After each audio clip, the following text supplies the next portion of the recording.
Folks, welcome back. My name is Rudy. You're watching Alpha Investments. Today, we journey back. Guess what we're journeying to? You know what that is?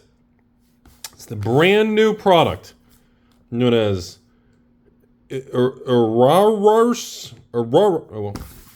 Sorcery Beta. So, we have a special defective box that I bait and swapped and bamboozled. My patron, Jeremy J., all the way in the old Minneapolis over there, also known as the old JDJ. I have this bizarre box that's separated, so I couldn't use it for the bundle. I pulled this aside when we had our beta launch with the promo earlier in the year. So we have a bizarre looking, looks like maybe the temperature changed, the heat or whatever it is, kind of started to separate the wrapping. So we're going to do a single beta sorcery box opening video today, everybody. This is our beta. This is not alpha. Got the nice little B there for beta. And of course, Jeremy's going to get his dust coat and everything on the bottom there. And we are going to pop this. Oh, God. I'm sorry, Jeremy. Oh, jeez. I hope you weren't trying to save that. I Rudy manhandled that. I'm sorry. So, you are a lucky individual. We do have the super 1 in every 500 boxes sorcery avatar with a little frog in the back. This is incredibly rare. So everybody sit back, relax. We are going to do a little chat on the state of sorcery. And remember, we are, what are we, maybe a couple months away, kind of the end of the year, till we're going to start looking at the old, ready? Sorcery's first expansion. Anybody? I'll give you a hint. Arthurian Legends! So yeah, super exciting to reveal and do a lot of fun things with that coming up, everybody. Starting off here, obviously we had our first exceptional site, our second exceptional site, and of course, our third exceptional with right out the gate. Nice little elite right there, the old East-West Dragon Rooney. And of course, we always got to do our curio check, everybody. See if we got anything hiding in the back there. I see a bunch of ordinaries, no curio hiding. Beautiful, beautiful cards. People told me there's a way to tell if these are like summer sorcery, I was told, on beta or regular. Comment below if you know the difference or anything. I know sorcery cards, they always, like sorcery cards usually grade around the 8.5, 9, 9.5 range. Mostly because of this right here. You have on the backs, you have the corners, a little white nicks and chips and flaring. So they usually, I mean, it's tough to get a 10s on anything. No matter who you're grading with. Of course, obviously, I'd like you to grade with PCG. We graded quite a bit of sorcery cards. We got the exclusive promos, but here we go, folks. Exceptional, scavenging, exceptional, and another elite over here. Royal Bodyguard, our second elite. And of course, we're gonna do our little scout. We got a nice little foily hiding back here. Our first little foil of the box here, the old Battle Mage. Nice little, again, I'll be honest with you all, the foils continue to be, well, incredibly expensive. So beta boxes as of this filming, we got our 3 exceptionals and a beautiful little unique, the old tadpole pool there. Is that our first unique? I think it's our first unique in the box. It is. So yeah, the big money and the collectors and evil investors are still pretty much chasing the foil cards. Because again, mostly because remember, foils in sorcery are two-sided and they are pretty difficult to collect. Like kind of certain things that people love to try to kind of a little kind of bucket list thing is many sorcery fans, the idea of having a complete set, a second unique, the nice little Courtesan, the regular. Now remember, this is the Curio one in the Alpha. I think that has the Frank Frazetta artwork, I believe. But yeah, so getting a complete, sorry, I was looking at something there. I got lost in the artwork sometimes. It's been a while since I've seen some of these things. Getting an actual complete foil set in sorcery is incredibly difficult to do. And I don't expect that to change as time goes on and these products get older and older. Get our nice 3 exceptionals, and we got a nice little Grandmaster Wizard for our elite right there. And a little skim for foils, and so, there we go. Nice little foil hiding there. Foil number 2 in the box. We got nice little Blood Ravens over there with a nice 2-sided. That is just, I think it's an ordinary, right? Yes, I kept thinking it was exceptional for some reason. No, it is ordinary. So box prices, let's talk about market conditions as we're doing this and until we get something crazy. So Jeremy, kind of calm, steady start here. 3 exceptionals, and of course a nice little elite site there, nice little spring. Box prices are averaging around $250 to $300 a box in the open market. We're not really seeing a lot of swings, or we haven't seen, there was a lot of speculation many months ago that the box prices were going to jump to 3 to 500 for beta. There's a nice little avatar right there. We haven't seen, then of course there's a lot of anger and negativity when Sorcery announced additional reprint of beta, specifically for regions and parts of the country, or not country, the world that really didn't have any real access to Sorcery beta. And there was a lot of turbulence. Everybody was getting all wound up and dramatic in Timmy Mode 5000. But, well, ooh, nice little leak craterize. And really, the market absorbed it and did just fine. The price of the boxes didn't collapse. We had a little volatility in pricing, but the market absorbed it, and the market was happy with the additional amount. And there's nothing wrong with that. Like, that's something we talk about all the time on this channel. A nice little exceptional, nice little sight there, and of course the summoning sphere, and the old Kraken right there. I love the artwork on that Disenchant. It's probably one of my favorites there, and all of the artwork they did for beta there. But anyways, I don't see, there's nothing wrong with having waves or a little bit of extra supply for a product, as long as you don't overdo it. And that's when it gets really tough. Nice Druids there, the elite. It's very, very difficult to kind of balance that, you know? Because on one hand, all everybody wants to do, especially if you're running a company, I mean, the more you print, the better your cash flow and the health of the company, the more financial strength and everything. Nice little undertow. That was a beautiful little water card there. Elite, the old Far East Assassin. No crazy curio or anything yet in this box. And again, not like we're going to get a curio by opening one little box opening today. The odds of us actually getting a curio are so low. But anyways, there's nothing, it's such a difficult thing. You don't want to keep printing boxes to the point where everyone's like, oh, it's easy to get, they're everywhere. Well, we got so much, let's just dump them on Amazon. And yeah, that's the thing, you know? So you got to be real careful with that. So doing a little bit extra and kind of sprinkling it out there, especially when you have enough market demand for it, is fine. There's nothing unhealthy about that, but it's risky. Again, everything in life is about risk management. Curse. I love the horse art on that bad boy. The old tide there, very beautiful. Ah, look at that. The old Rift that I love. That's probably one of my favorite artworks on a site, man. And I know it's an elite, but man, that is just... Oh, and that thing also, by the way, in foil, or dude, it just pops, man. Certain cards. Is it foil or hollow? What terminology are we using in Sorcery? I'm not really sure. By the way, anyway, so far, we are approaching halfway through the box, and not gonna lie, so far, Jeremy, I'm not super thrilled. We are not doing well, unless I'm missing our 3 exceptionals right there. I love that flaming sword in the exceptional. And of course, ooh, hey, there, oh, I see a foil coming up too. The old Guild, I love the art on that unique.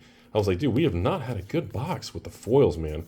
So there we go, our first exceptional foil, rolling the old boulder. Everybody likes big old, nice, round, and voluptuous boulders there.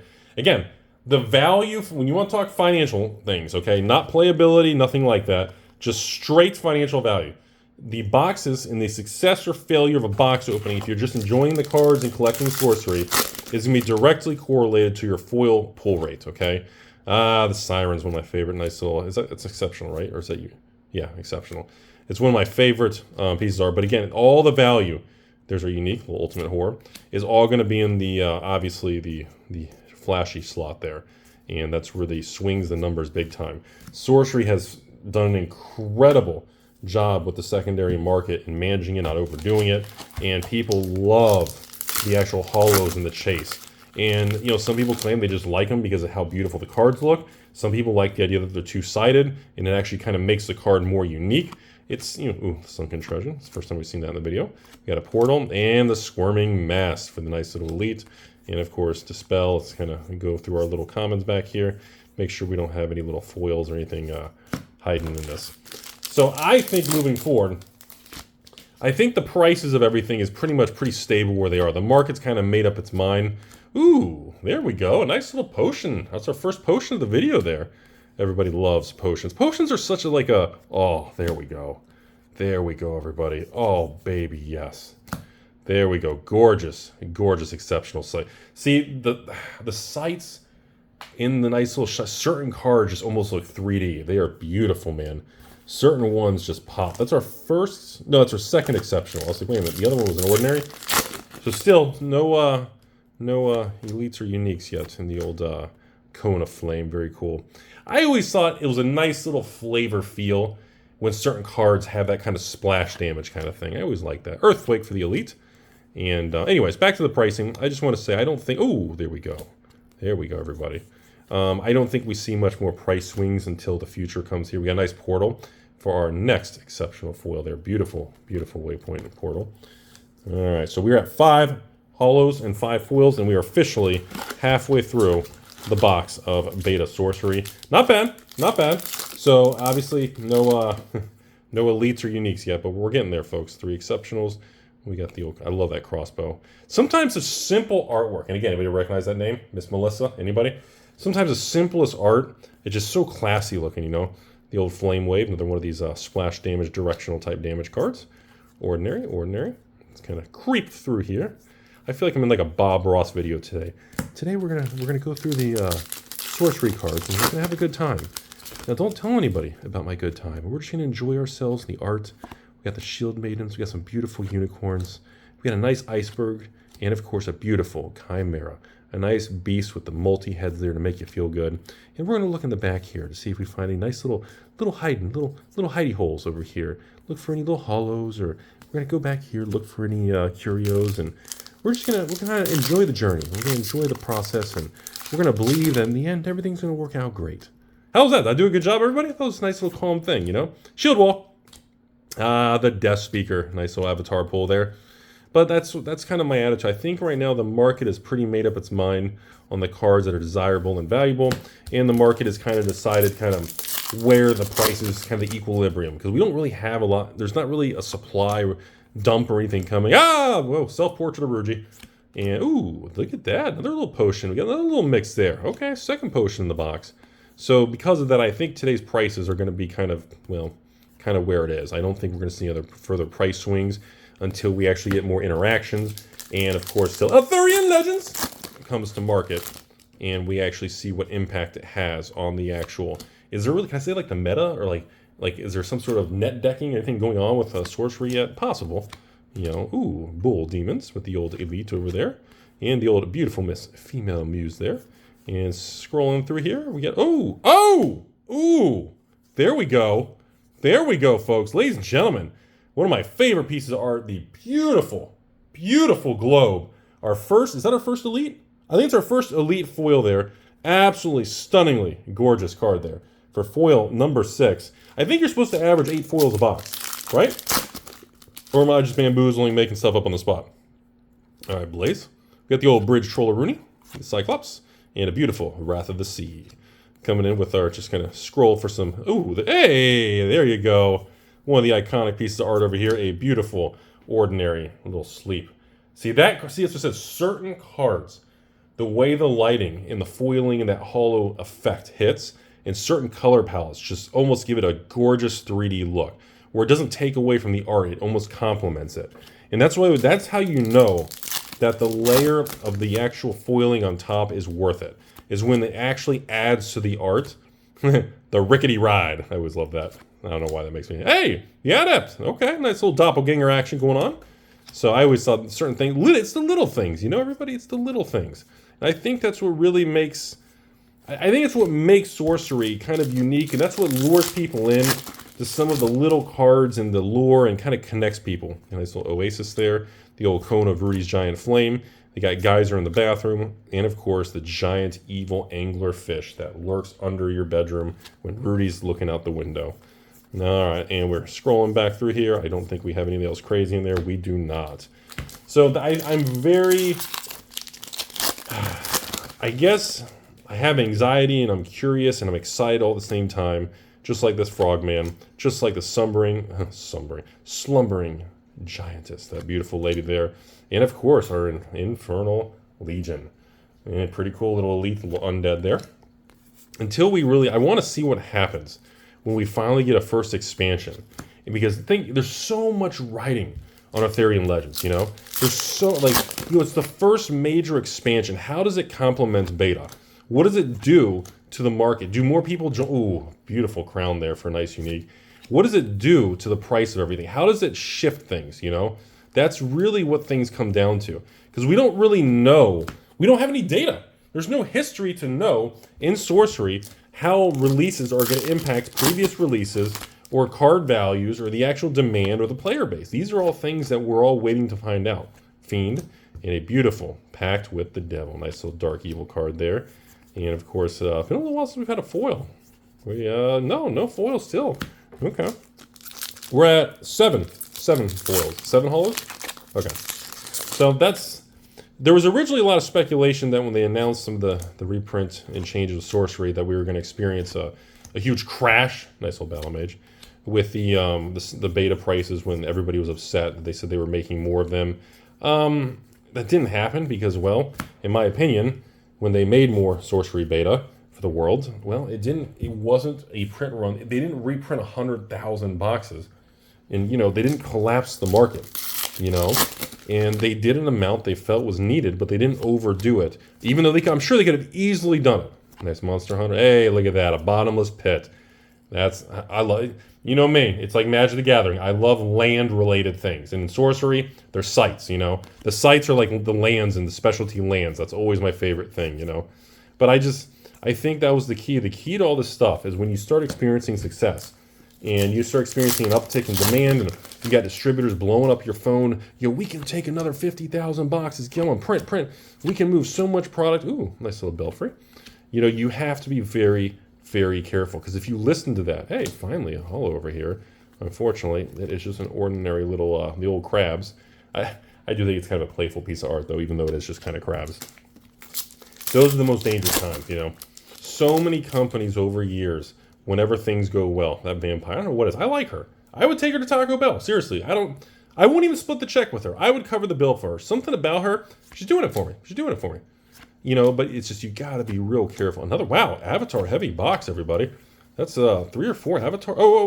3 or 4 avatars in one box. And we got nice little foil turtles there from the ordinary foil. Nothing crazy.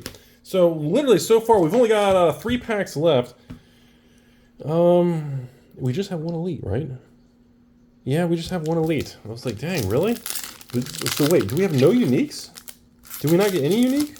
Oh, wait. Was the site? I thought that was exceptional. Wasn't the site exceptional? Yeah. Okay, so we didn't... Unless the avatar would be considered that. I don't know. All right, beautiful. That purplish color is beautiful in that card. So that's, it's just so difficult because, again, when you're running a business, when things go a certain direction, your first instinct is to lean into it.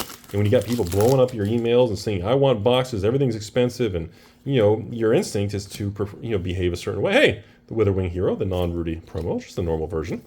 And, it's a very dangerous thing because, your instinct says we should do this. We can do it. The market's ready. But, your instinct many times gives you those false indications, the false readings, man. And that's what makes it really dangerous, Great old one. Ending this box on unique. Jeremy, I don't think this is a great box, man. I don't know if you were looking for anything particular, but honestly, we did get 9 hollows, or foils, I don't know what we're calling them, not including, obviously, the little topper. We got an elite, but I don't know. I thought our hollow foil pull rate was not the greatest in this box. It wasn't a terrible box, but I don't know if anybody wants to price check the actual 9 flashy little foils there. I think that's pretty much where all the value is usually, which is, I think that's a great thing. Think about that, everybody. If you have a product where the actual flashy variant of the normal card is sought after by collectors and investors, it makes people crack boxes and chase the high-end versions and subset of that, right? Which, by doing that, cracks more boxes and puts more normal cards, ordinaries, exceptionals, and things, playable normal cards for the actual game itself. It puts a lot of that into the market.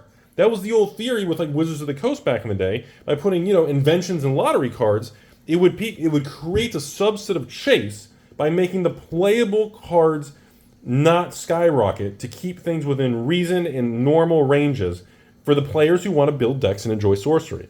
And so far, Sorcery has done an amazing job at that. Because, I was nervous, just like you all were, when about the whole beta thing. I was like, oh God, hopefully without reprinting too much beta, and again, I do know we still have a little bit more beta. They're going to drip out with Ethereum Legends. Again, is just as long as it doesn't get to the point where we start seeing that it tips over, that tipping point. And no one knows where that is. That's the risk. And so far, they're slamming it, but it just always makes me nervous because it's so difficult to stay calm and conservative in times of bullishness when you have a successful product. And you can't blame companies, but it's a mental game because you get all this anger of, oh, print, do this. But in reality, If you do that and all those voices go away, you overprinted, and that's it. It's over with. But if you don't, of course, you always say, well, God, everybody's blowing up my email, and it's ran by evil investors, and nobody can get access to the game, so it's going to be dead. You have that tug of war conversation.